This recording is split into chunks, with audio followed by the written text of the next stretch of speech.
Escola Pública de hoje discute a situação da saúde no mundo. Neste programa, gravado na Universidade Metodista em São Bernardo do Campo, quem fala sobre o assunto é Deise Ventura, professora de Relações Internacionais da USP com experiência na área de saúde. O acesso à saúde é considerado um direito universal pelas Nações Unidas. No entanto, interesses econômicos põem em risco esse direito. Por exemplo, nos Estados Unidos, a gestão de Barack Obama conseguiu baratear os planos de saúde, mas o projeto, conhecido como Obamacare, sofreu resistência da oposição e da iniciativa privada.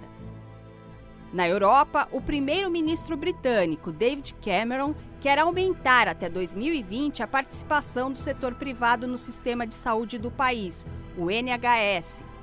No cenário em que as doenças como diabetes, hipertensão e obesidade são um problema de alcance global, qual é o papel de órgãos como o Banco Mundial, a ONU e o FMI? Qual é o futuro da saúde no mundo?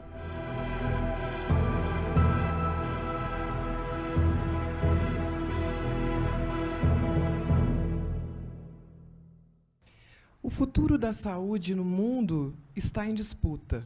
A única certeza que nós temos a respeito do que vai acontecer com a saúde no futuro é de que ela cada vez mais será um tema de debate, não apenas no nosso país, na nossa cidade, bem próximo de nós, mas no plano internacional.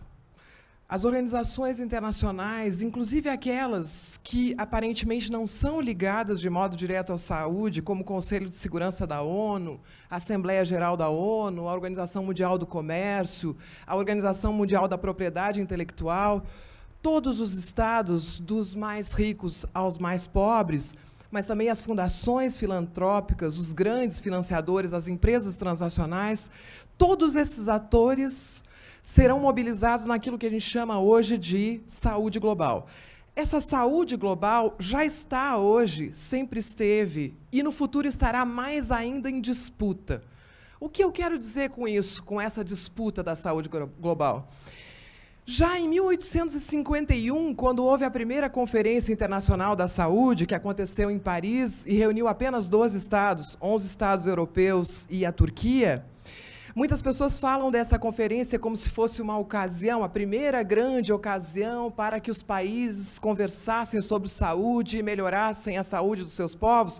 Quando a gente vai estudar o que de fato aconteceu em Paris em 1851, a gente descobre que essa reunião aconteceu porque esses países consideravam que as quarentenas que se fazia para combater as doenças e a administração dos lazaretos na Europa, especialmente no Mediterrâneo, causavam muitos danos ao comércio. A gente vai chamar isso de um paradoxo constitutivo da saúde global. O fato de que a saúde emerge como tema internacional já com uma contradição.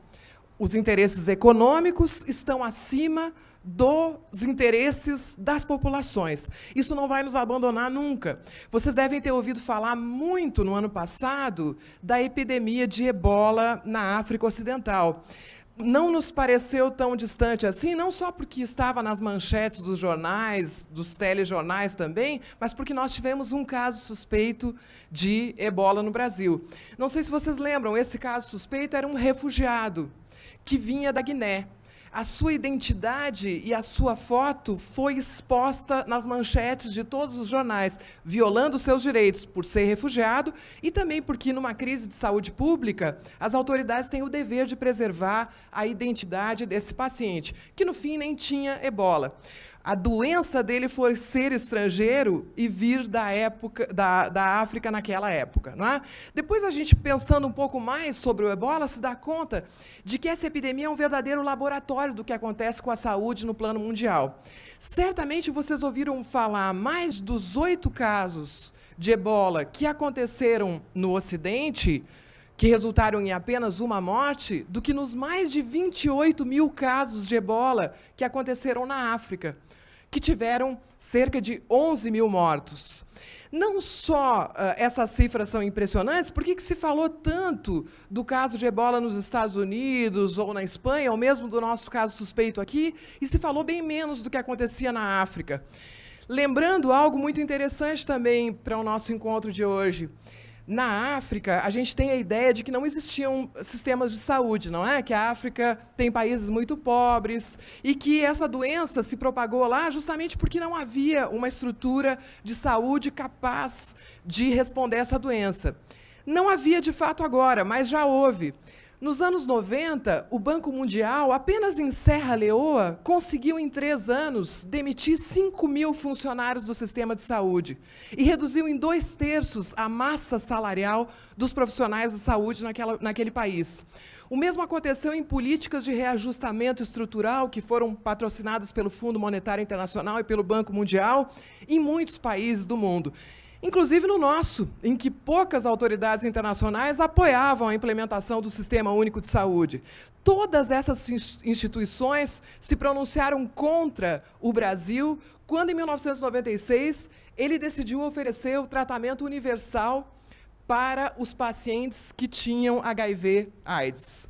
Então, essa conjuntura internacional, ela vai nos dando uma ideia de como a saúde que a gente vive no nosso cotidiano está interligada com muitos elementos que, por vezes, escapam à nossa compreensão. Por exemplo, a gente deveria, como grande tema de saúde global, falar tanto do ebola, ou a gente deveria falar sobre a tuberculose? 10 milhões de casos no mundo a cada ano. Se eu trouxer para vocês os dados sobre malária, sobre doença de Chagas, vocês rapidamente vão pensar, nossa, então por que a gente fala tanto sobre o ebola, se nós temos doenças que matam tanto, inclusive no nosso país e muito perto de nós, e doenças para as quais a indústria farmacêutica não desenvolveu medicamentos satisfatórios, e, aliás, tem desenvolvido muito poucos medicamentos, dá sua atenção para mercados mais rentáveis, não é? Por quê? Porque essas são doenças que são chamadas de doenças negligenciadas. Um grande sanitarista brasileiro, que é o professor Paulo Bus, da Fiocruz, diz, ora, não são doenças negligenciadas, são pessoas negligenciadas. Há muitos fundos milionários relativos à saúde global. Esses fundos fazem, em grande parte, um elemento de aquilo que se chama de filantrocapitalismo. Hoje, o grande ator do financiamento da saúde global, além do Banco Mundial, que é uma instituição, uma organização internacional de natureza supostamente pública, nós vamos encontrar a Fundação Bill e Melinda Gates. A Fundação Bill e Melinda Gates gasta em saúde global muito mais do que, por exemplo, a Organização Mundial da Saúde, que é a autoridade internacional encarregada de coordenar a ação internacional em matéria de saúde pública. A Fundação Gates diz, em todos os seus discursos oficiais, que é possível contribuir para o desenvolvimento da saúde dos povos fazendo negócios. Para vocês terem uma ideia, num dos discursos da Fundação Gates, Melinda Gates, que é a esposa de Bill Gates, representando a fundação, disse: salvar recém-nascidos é um gesto de amor perfeitamente rentável do ponto de vista econômico. O que acontece conosco, aqui no Sistema Único de Saúde no Brasil, faz parte de um processo mais amplo que ocorre no mundo, que a gente chama muitas vezes de austeridade, que é a redução do orçamento da saúde, a redução dos investimentos na saúde, faz parte de outro processo importante no plano internacional, privatizar para internacionalizar. É muito importante para as empresas transnacionais, aquelas que disputam o mercado da saúde, que os grandes países como nós privatizem a sua saúde pública e, com isso, essas empresas possam atuar no nosso mercado. Essa disputa que vem pela frente será muito dura e a gente poderia sintetizar, de um lado, os direitos humanos, o direito à saúde, e, de outro, os interesses econômicos desses agentes. Na segunda parte da aula pública Opera Mundi sobre a situação da saúde mundial, Deise Ventura, professora de Relações Internacionais, responde a pergunta... Oi, Deise, tudo bem? Aqui na Inglaterra, o tema do financiamento do sistema de saúde público, ele tem sido um tema bem quente, e eu não vou dizer nem que é uma coisa das últimas semanas, é uma coisa que já vem há anos. E um dos grandes pontos aqui é que desde 2010, o reajuste do repasse feito pelo governo para o sistema de saúde público, ele é feito tendo como referência a inflação anual. Só que o envelhecimento da população e a demanda por novas tecnologias acabam gerando uma demanda por recurso muito maior do que o que a gente pode compensar né, com esse reajuste via inflação. Então a minha pergunta é justamente essa. Na sua opinião, como é que a gente consegue fazer o balanço para que o sistema de saúde opere da maneira como ele deve, né, da maneira como deve ser? A pergunta da Raquel Costa me permite explicar para vocês que o sistema de saúde da Inglaterra é um sistema que foi referência para todos os países do mundo, porque ele surgiu em 1942 com o que a gente chama de Plano Beveridge. William Beveridge era um economista inglês que dizia que o Estado deveria se encarregar da saúde dos seus cidadãos desde o berço até a tumba. Então, vejam, 1942, nós estamos no meio da Segunda Guerra Mundial e, ainda assim, o Estado adota um sistema de saúde financiado integralmente por impostos, pagos pelos cidadãos, que vão, então, poder usufruir da assistência à saúde absolutamente pública. É aquele ideal do estado de bem-estar social, de que a gente pode contar com os nossos impostos para ter acesso a um dos direitos mais importantes que nós temos, que é o direito à saúde. A propósito, a gente terá, nesse momento, uma mudança na história. Até então, se afirmava o direito à vida das pessoas. Agora, a gente não quer mais só vida, a gente quer vida com saúde. A saúde é um adjetivo do direito à vida. Bom, essa referência extraordinária do sistema de saúde britânico, ela começou a erodir com o passar dos anos. Primeiro, com o que a gente chama de neoliberalismo, que vai defender que o Estado deve investir menos em questões sociais e, inclusive, em áreas importantes como a saúde, a educação, moradia e alimentação. Vejam que a saúde, segundo a definição da Organização Mundial da Saúde, é o mais completo estado de bem-estar possível. Então, a saúde vai muito além de não estar doente. Houve uma época que se dizia que a saúde era o silêncio dos órgãos. Quando a gente não estava sentindo uma dor num órgão do nosso corpo, a gente supostamente tinha saúde.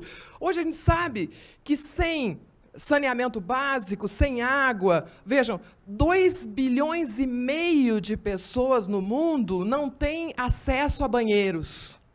Existe quase 1 bilhão de pessoas que não têm acesso à água potável. Então, como a gente vai falar de saúde diante desses indicadores? É só se colocar no lugar dessas pessoas. Pois bem, começa a crescer a ideia de que o Estado não deve mais financiar a saúde. E agora, recentemente, a partir de 2012, David Cameron implementa um plano pelo qual começa a lenta privatização do sistema de saúde inglês. São comissões locais que começam a administrar a saúde e podem contratar empresas supostamente de interesse público. Além disso, o Estado inglês reduz, de uma forma bastante significativa, o financiamento do sistema de saúde. Essa história nós já conhecemos. Quando a gente quer acabar com o serviço público, a gente subfinancia esse serviço. Ele começa a ser ineficiente e as pessoas deixam de acreditar nele e deixam de investir nele. Então, a minha resposta é a seguinte: que bom que as pessoas estão envelhecendo. Isso significa que a nossa expectativa de vida aumentou. Isso não é um problema. E não é um problema sequer para o mercado, porque pessoas mais velhas implicam num gasto importante para a saúde, com medicamentos, com sistemas de diagnóstico, com serviços de saúde de uma forma geral. O problema é que quem presta esses serviços no setor privado quer abocanhá-los. Então, o que está acontecendo na Inglaterra, a gente tem que olhar para lá, aprender e evitar que aconteça aqui. Não é a idade da população que causa dano ao sistema de saúde inglês, é a necessidade de destruir um símbolo. O símbolo de um país desenvolvido que tem um sistema eficiente, que investe algo equivalente a 500 bilhões de reais por ano em saúde para beneficiar 53 milhões de pessoas, enquanto nós, aqui no Brasil, temos um financiamento do SUS que beira os 200 bilhões de reais para atender 200 milhões de pessoas. Na terceira e última parte da aula pública Opera Mundi, que discute a saúde, Deise Ventura responde a perguntas do público da Universidade Metodista em São Bernardo do Campo, em São Paulo. Olá, meu nome eu sou Márcia, sou professora aqui da Universidade Metodista, trabalho na eletiva de Educação Inclusiva e Libras, Língua Brasileira de Sinais, e diante desse quadro do tema saúde, assim, dentro do Brasil, o que nós percebemos é que existe assim essa falta de credibilidade, principalmente dentro da saúde pública. Recentemente, nós recebemos um contingente de profissionais vindo de Cuba, que fizeram uma parceria com o Brasil.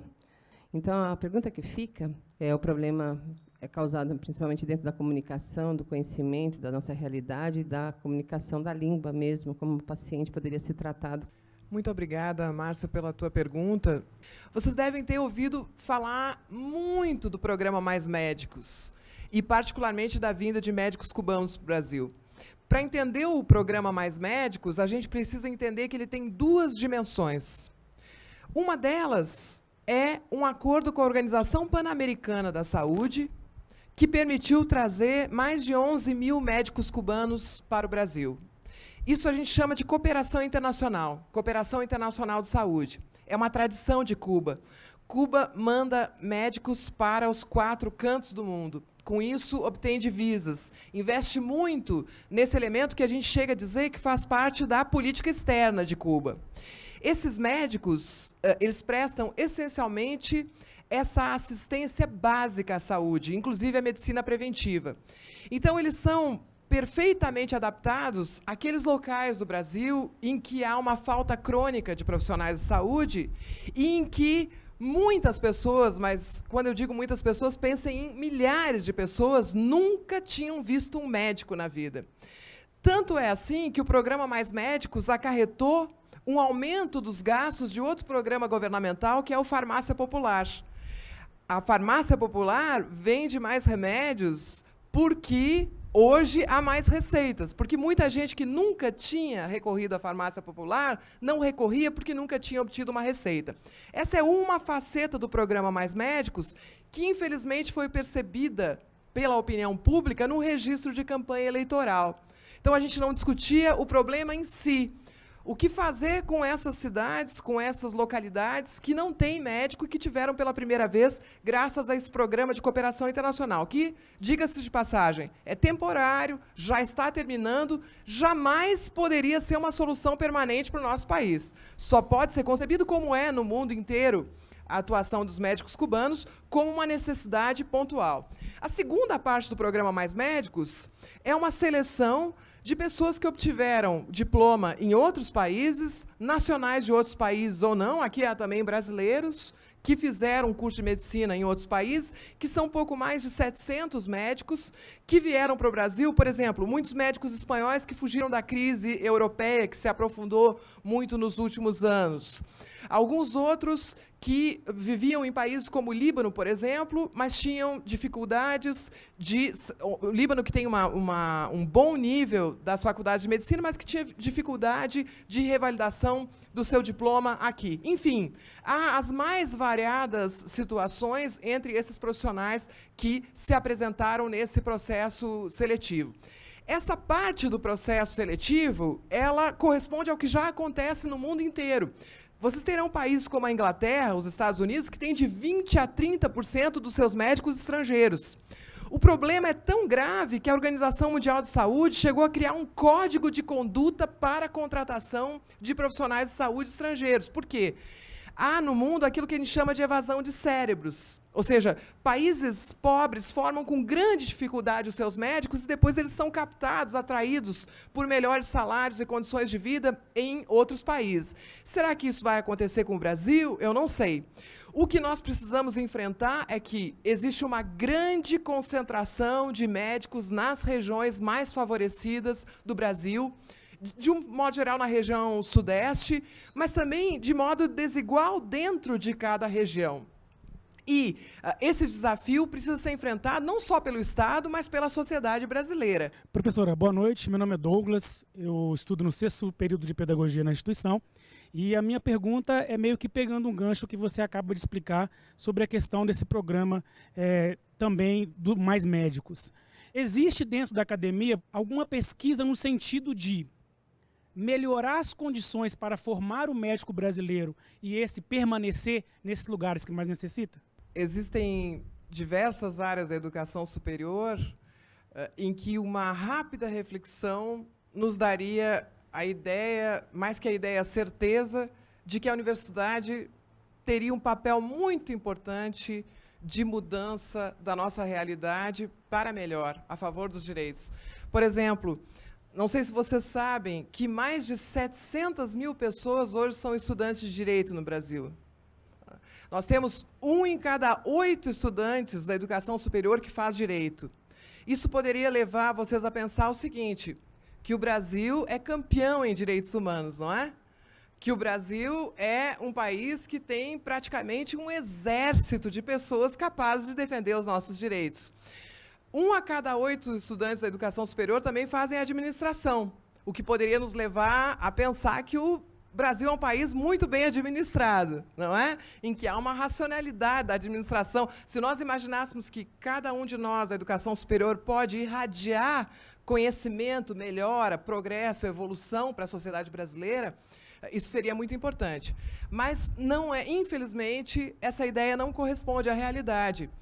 Muitos cursos que são cursos tradicionais, a medicina é um deles, mas certamente não é o único, tendem a reproduzir uma determinada visão sobre exercício, o seu exercício profissional, o exercício que lhe corresponde. Então, nós precisaríamos, sem dúvida alguma, modificar a educação médica no Brasil, assim como nós precisamos modificar a educação jurídica, assim como nós precisamos modificar diversos campos do conhecimento, para que aqueles poucos que têm acesso à educação superior no Brasil, esse número já aumentou significativamente, mas ainda está muito longe do que a gente desejaria, para que essas pessoas sejam capazes de reproduzir, de difundir uma nova visão de mundo. No caso da saúde, não é muito difícil chegar à conclusão de que o investimento mais importante da formação é a medicina preventiva. É o que a gente costuma chamar de assistência primária à saúde. É a medicina de família, é aquele profissional que conversa, orienta, de preferência no próprio local em que a pessoa reside.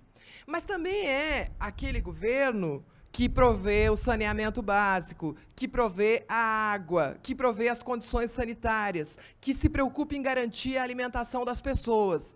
Então, ter um médico, assim como ter um engenheiro, um advogado, um biólogo, um jornalista, que é capaz de ter uma visão coletiva, que não vê apenas a individualidade da sua vida e do seu cotidiano, que consegue se ver no grupo e no mundo, essa mudança na educação seria uma mudança radical para o nosso país. Muitas vezes, a gente chega a uma faculdade, mas a gente chega a uma faculdade para adquirir a visão das elites, não é? Apesar da gente ter conseguido atravessar essa barreira. E, com isso, a gente reproduz a nossa condição de exceção. E, muitas vezes, a gente se orgulha dela, não é?